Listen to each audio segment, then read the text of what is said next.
기도하겠습니다.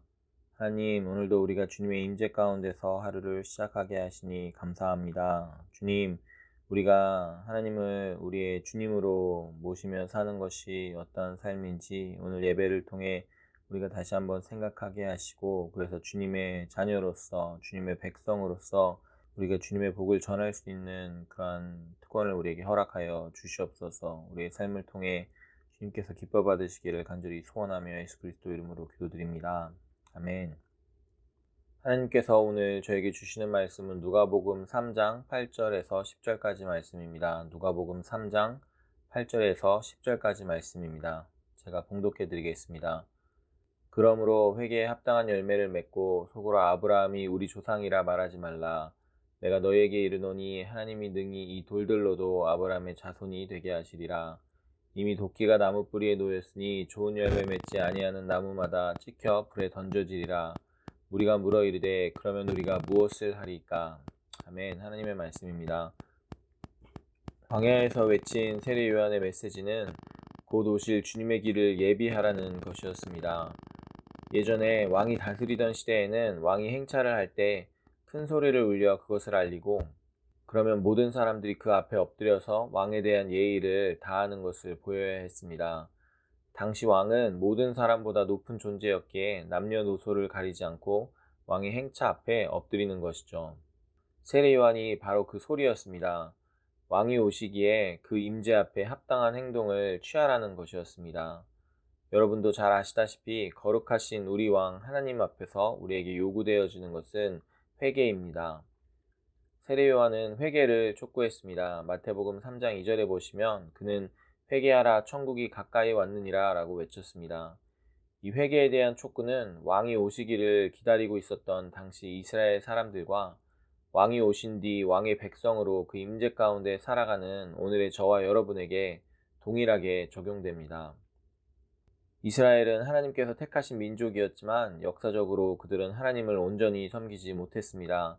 오직 한 분뿐이신 하나님을 자신들의 왕으로 섬기기를 거부하고 이방신들에게 자리를 허락했으며 육신의 왕도 원했습니다. 예수님이 오신 이유는 그들에게 또 한 번의 기회를 주시기 위함이었고, 그들은 이제라도 유일하신 하나님 앞에 돌아와야 했습니다. 구원받은 우리의 상황도 마찬가지입니다. 우리는 하나님만이 유일하신 왕이시며 우리의 주인 되신 구세주이심을 알고 있습니다. 그렇다면 우리의 삶 속에서 마땅한 것은 무엇이겠습니까? 하나님이 우리의 왕이심을 인정하는 삶은 어떠한 모양일까요? 하나님을 왕으로 인정하는 것은 이스라엘이 단 한순간도 멈춘 적이 없습니다. 중요한 것은 하나님만이, 오직 하나님만이 우리의 왕이 되시게 해야 한다는 것입니다. 하나님이 여러분의 왕이심을 고백하십니까? 라는 질문은 너무 쉽고 당연하기에 질문하지 않겠습니다. 하지만 하나님만이 여러분의 왕이심을 고백하십니까? 라는 질문은 어떻습니까? 우리에게 얼마나 많은 우상들이 있습니까? 여러분의 삶에 있어 성공이라는, 물질이라는, 가족이라는, 자녀라는, 자존심이라는, 편안함과 익숙함이라는 우상들을 내려놓고 하나님께서 말씀하시면 일어서고 앉으며 먹든지 마시든지 오직 하나님의 영광을 위한 삶을 살고 계십니까? 여러분의 서로를 향한 말과 행동이 하나님께 기쁨이 되는 것인지 한번 점검해 보시기를 축원드립니다. 오늘 본문에 보시면 세례 요한이 세례받으러 나오는 한 무리의 사람들에게 독사의 자식들아 누가 너희에게 일러 장차 올 진노를 피하라 하더냐고 합니다. 이 무리는 바리새인과 사두개인들로서 겉으로 보여지는 것에만 관심이 있었고 진실한 회개로 나오지 않았던 사람들을 꾸짖는 말이었습니다.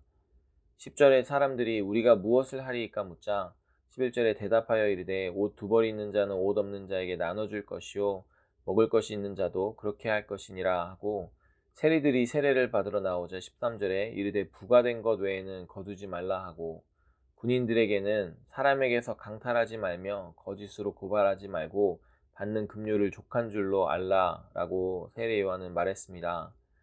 당연한 것을 요구한 것 같지만 진실한 것을 요구한 것입니다.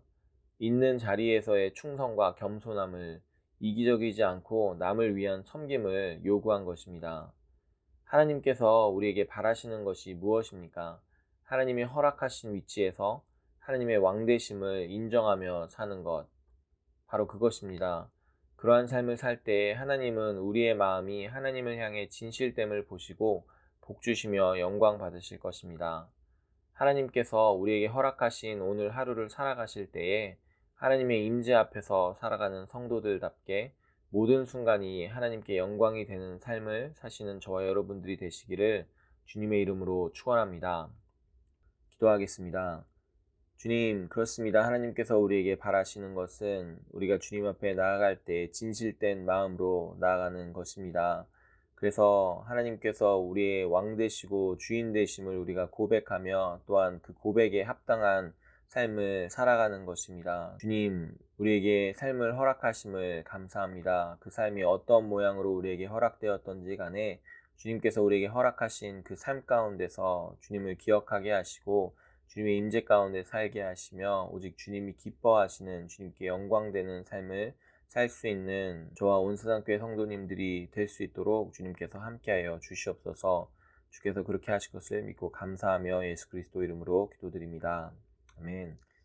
이 시간 우리가 함께 기도하며 나아가실 때에 특별히 우리 교회 안에 영육 안에 또한 연약함으로 고통받는 지체들을 위해서 함께 기도하면 좋겠습니다. 또한 이 코로나 팬데믹이 빨리 우리에게서 해결되게 하시고 그래서 우리가 다시 모여서 하나님을 자유롭게 예배할 수 있는 그날이 속히 올 수 있도록, 그리고 우리가 하나님을 섬기고 또한 우리의 이웃들을 섬기는 데 있어서 이 코로나 팬데믹이 우리에게 제한이 되지 않을 수 있도록 우리가 선교와 또한 봉사의 길을 다시 한번 열어주시도록 함께 기도하면 좋겠습니다.